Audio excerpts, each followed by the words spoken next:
I agree. And the, $8 million, Detroit spent like $8 million trying to, or the state of Michigan spent like $8 million prosecuting Kevorkian, by the way. Like, they don't have bigger fish to fry over there. Like, they got $8 million lying around that dump known as Michigan. For some old guys, a doctor is trying to let people go with some dignity. And look, whether it's your decision and you actually have a doctor's note, or it's just your decision, right to life, right to death.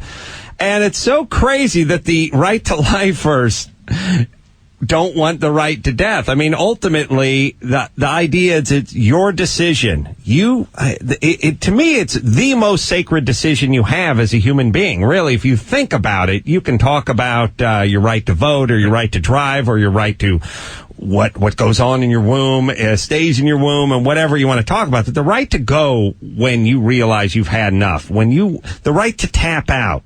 Very important. And again, who gets the energy for this crap? I may have the same head on this, which is horrible, which is the first thing I know is we're all going to be dead in 40 years. That thought goes through my head daily. Daily. I am obsessed with my own mortality. And I'm thrilled to hear that you are too. So number one, we're all going to be dead. Yeah. So it's funny, like when people say to me, my daughter's running into the room. You'll be dead in 80 years, by the way, if it's any consolation. I'm only going to go 40. Bye, Sonny. Damn her for getting to see flying cars. Yeah. So the first thing is somebody says to me, CBS has decided to make your sitcom. My first response is, we're all going to be dead in 80 years.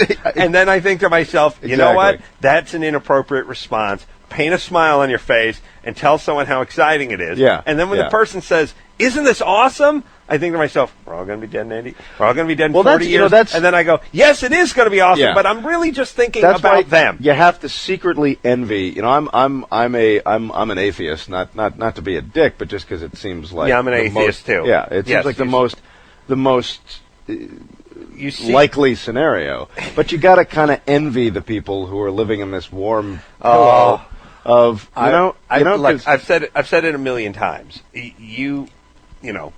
Money's not an issue with you. You have millions and millions of dollars. You would gladly pay $10 million.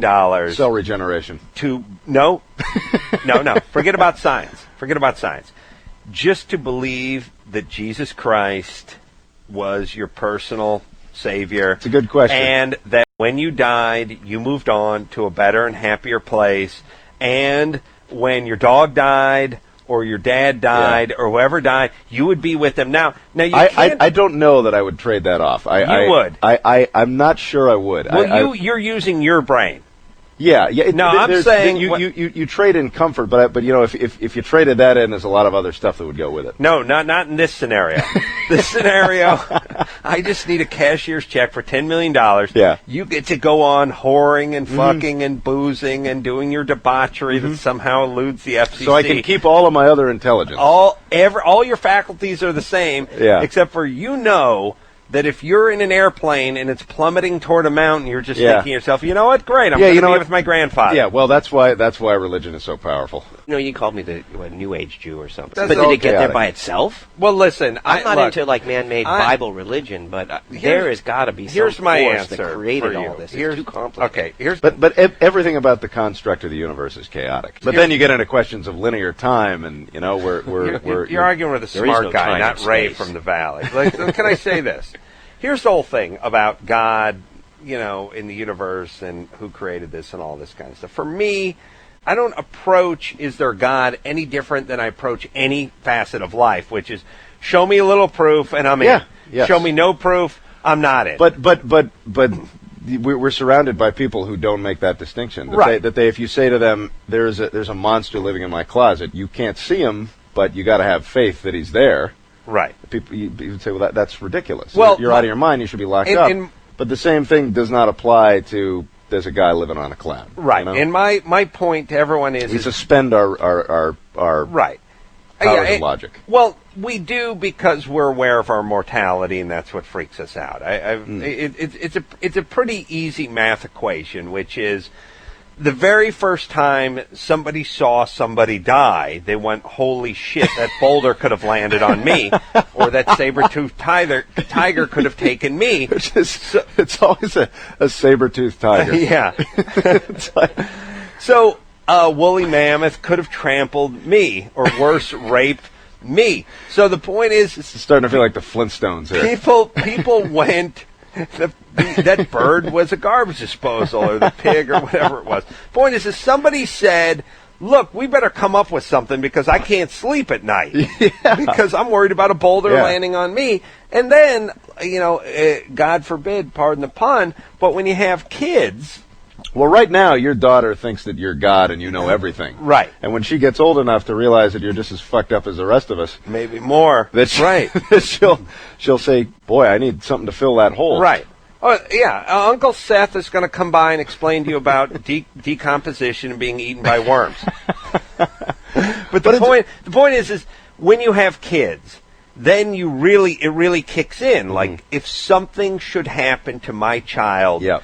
That feeling of, you know what, the Lord had a plan. He wanted her or him to come with him, blah, blah, blah. We'll be reunited somewhere at some point. I can understand that that's powerful. Yeah. I mean, because there could be nothing more devastating and there's no equal to that in terms of dealing with that as a human being. And I understand why we needed to block those out, why we needed to block that out as human beings.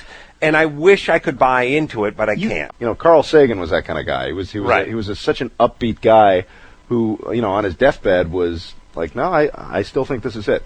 Right. Know? He still did not believe in higher but at the same time, he was so taken with everything and the task of finding out the real answer. Well, and listen, I agree, and I would say to all my religious friends who insultingly ask me, what's to stop me from stabbing somebody or raping the nanny? But that's religion notoriously claims that they invented morality. They didn't. Morality exists in animals. The golden rule, you have bats who, if one bat is sick and the other one's, get some extra food for him, when he gets well and another one gets sick, there's the expectation that he's got to do the same. I agree. Religion canonized morality. They were the first people to write it down. Right.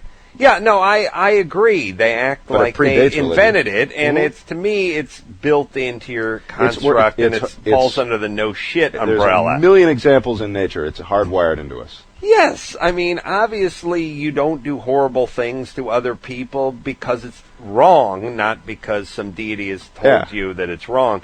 But the thing that's interesting about this, and I always bring this up, you were bound for one of those 9/11 flights that flew into the tower, and I love the fact that you don't give a shit about it.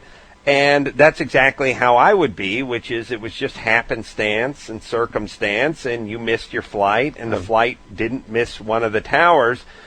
But most people would go on a crusade about it or lecture, it's because kids about it. We are, as they say, we're significance junkies.